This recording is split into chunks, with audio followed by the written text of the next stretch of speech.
Sai Ram students, welcome to yet another lecture of English grammar. In this session, we are going to continue with English grammar chapter active voice and passive voice. In the earlier session, we learned about the definitions, what is active voice, what is passive voice. Then we learned few rules, a few steps under model 1. Steps to change a sentence from active voice to passive voice. There are in all 10 models that we need to learn to gain a complete understanding of active voice and passive voice. In this session, we'll start with model number 2. Okay, so let's get started.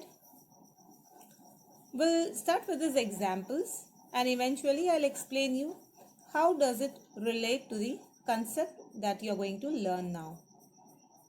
He gave me a book. My father taught him grammar. Now let's see in the first sentence. He is the subject. Gave is the main verb. That is the action verb. Me is the indirect object. A book is the direct object.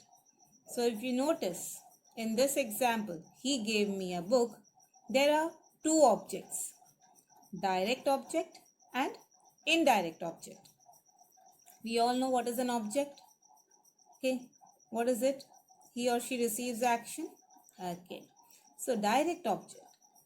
In a sentence, the direct object is the noun or a noun phrase that's receiving the action, that receives the action of the verb. Okay, so what is indirect object?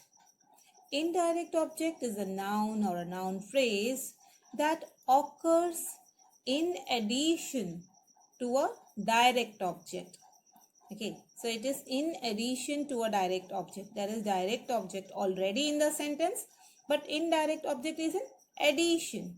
Okay, so basically a noun or a noun phrase that occurs in addition to a direct object after some verbs and it will indicate the person or thing that receives the action. Okay, so I hope you understood indirect object. It is a noun or a noun phrase that occurs in addition to a direct object. Okay, it will occur mainly after some verbs in the sentence. And also it indicates the person or thing that receives the action. Like in this case, there are two objects. Me is the indirect object and book is the direct object. So let me explain you. Model number 2 says that there are two objects in the given sentence. Only one object can be shifted to the place of the subject at a time. So when we change, when we change the place of the object, you remember interchange of subject and object, interchange of the place. So in that case, when we shift the place, only one object can be shifted to the place of the subject at a time. So what will happen to the other subject? Sorry, what will happen to the other object? The other object will be a retained object. Okay, retained object means a retained object is an object in a passive sentence that would also be the object in an active sentence. So retained object is a object that receives the action. It remains the same in both passive. It remains the same in both active and passive sentence. Right. So thus now in this case, two changes are possible. The first change is a book was given to me by him. And the second change, I was given a book by him. So in the above sentences, the indirect object me is in the dative case. Okay, so what is this dative case? It is nothing but a noun or a pronoun that is used as an indirect object of a verb. Okay, so basically indirect object of a verb is a dative case. So in this case, you remember I pointed out me as the indirect object. So me is in the dative case. So when the direct object book is made the subject, the significance of the dative case should be made clear by adding to or for before the retained indirect object. Now, though it may sound little complicated, but it's not. Let me simplify the same. See, it says that when you use book as the, when you make this noun book as the subject, the importance of the indirect object should be made clear. And how will you make clear? How will you make this indirect object clear? By adding to before this retained indirect object. You will add to before this indirect object. See the example. A book was given to me by him. Okay. So when you have changed the sentence from active to passive voice, book is the subject here. And if you see the indirect object, that is we are giving, now here we are giving significance to this dative case, the indirect object, by adding to. Okay. Haven't we added to here before the retained indirect object? Alright. If you notice here, we have added to before the indirect object me. Okay, retained indirect object. So I hope this is clear. Now, similarly in sentences 2, 3 and 4, two changes are possible. Now, let me explain the other sentence. Similarly in sentences similarly in the next sentence, my father taught him grammar. Now what is the subject here? My father. Taught is main verb. Him is the indirect object and grammar is the direct object. Alright. So there are two objects in the given sentence. Only one object can be shifted to the place of the subject at a time. Okay, so only one object can be shifted. So what will happen to the other object? It will be the retained object. Alright, so now here again two changes are possible. Let's see what are they. My father taught him grammar. So the first change, grammar was taught to him by my father. So if you notice, we have given significance. Okay, so here when the direct object father is made the subject, the significance of the dative case, the indirect object, is made clear. Okay, how is it made clear? By adding to before the retained object. Retained object is him and we have added to before the same. So I hope students, with both these examples, it is quite clear what is a dative case, what is how do we change a sentence from active to passive in two ways if there are more than one object in a sentence. If there is a direct object as well as an indirect object in a sentence. I hope it is clear to you. Now students, let me tell you how to identify direct object and indirect object. A direct object answers the questions of who or what. Okay, for example, let us take this example. My father taught him grammar. So when I ask a question like, what did my father teach? Okay, so what will be the answer? Grammar. So grammar is the direct object because it answers the question of what. Now, what is indirect object? Now, indirect object answers the questions of to whom, or for what. Let us take the same example. My father taught him grammar. So, for identifying indirect object, my question will be, to whom did my father teach? So, what will be the answer? Yes, you got it. The answer is him. So, him is the indirect object. So I hope students you are clear with this. Now let's solve the activity on the basis of this model. Okay, we have to change the following sentences into passive voice, and this we have to do in two ways. Let's see the first one. The teacher gave the boy a slap. Okay, the teacher gave the boy a slap. So how are you going to do this? What will be the first sentence? A slap was given to the boy by the teacher. What about the second sentence? The boy was given a slap by the teacher. Okay. What about the second sentence? Her father bought her a new pen. So what will be the answer? A new pen was bought for her by her father. What about the second sentence?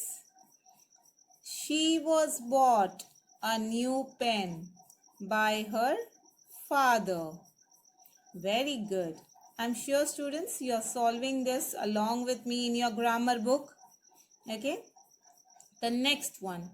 The robber gave me a hard blow. A hard blow was given to me by the robber. The next one. I was given a hard blow by the robber. Let's see the next one. Her uncle sent her a nice present. A nice present was sent to her by her uncle. And the other way of writing the same. She was sent a nice present by her uncle. Fifth one. I bought a book for her. A book was bought for her by me. She was bought a book by me. Okay, so I hope students you have written the answer. These are the answers that we discussed right now. Now let's move to model number 3. So what is this model 3? Let's start with this examples. Change the following sentences into passive voice. He did not hear the speech. He does not take care of his health. I do not often see the boys here. Does he take regular exercise? Do they regularly do their homework? Oh, these are such nice questions. Okay. In this lockdown period, I hope students you were doing regular exercise to keep yourself fit. And I hope you were also doing your homework regularly. Okay, the home assignments. So, let's see what the technique is to understand this model. The technique of making the changes remain the same as previous sentences. You know, the technique that we learned in the earlier models. Okay, so that remains the same. So, what is an add-on? What is the additional thing that we need to learn? In these examples, in all the examples here, do, does or did. Okay, do, does, did. They all are being used along with meaningful verbs. Okay, meaningful verbs like in the first example here. Okay, did is used with the meaningful verb here. You remember meaningful verb? Okay, the significant verb in a sentence. So, you use along with meaningful verbs. Here it is used in negative and interrogative sentences. So, here do, does or did are used along with meaningful verbs in negative and interrogative sentences. So, what they indicate? They only indicate the real tenses of the verbs. Okay. They indicate only the real tenses. Now, for example, this do or does, it indicates present tense, whereas did indicates past tense. Alright. Now, delete the verbs. Let us understand this. Now, let us delete the verbs noting down their tenses. Now, these verbs, that is do, does or did in the earlier sentences. Okay. When we delete them, how will the sentence read? In active voice, he not heard the speech. He not takes care his health. I not often see the boys here. He takes regular exercise.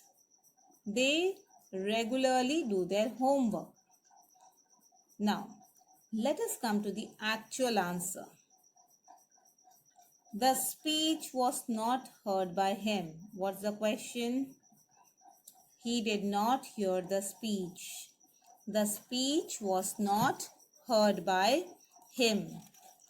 He does not take care of his health. His health is not taken care of by him. I do not often see the boys here. So what will be the passive voice?